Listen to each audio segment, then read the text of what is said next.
Hello, in this video I will show you the location of the fuse for the coolant blower motor on Peugeot 207.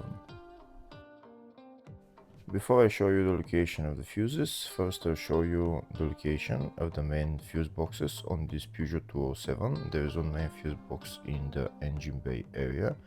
It's located right there. This is the engine bay fuse box.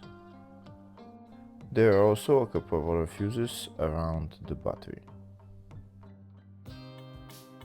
The other main fuse box is the fascia fuse box. It's located right there behind this plastic panel, just underneath the steering wheel. To take out the plastic panel, you put your finger in there and you just pull it out. This is the OBD right there, and here are the fuses for the fascia fuse box.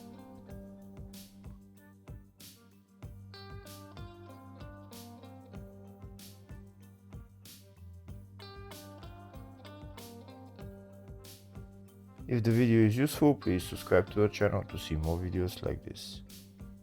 In the description of the video, I have links to tools that I recommend for doing jobs like this. Next I'll show you a diagram of all the fuse boxes for this Peugeot 207. There is the two main fuse boxes, one in the engine bay and one in the fascia. And then there is two other engine bay fuse boxes, they are little ones around the battery. There's also the fascia 2 fuse box right there. It's a small fuse box with a couple of fuses just near the fascia 1 fuse box. Next I'll show you the location of the fuses for the coolant blower motor on this Peugeot 207. Fuses are located, one of them is located in the engine bay 1 fuse box and it's F1 fuse. The other fuse is located in the engine bay 2 fuse box. And the fuse here is F1 fuse. Hopefully the video was helpful. Please like and comment on the video and subscribe to the channel. Thank you.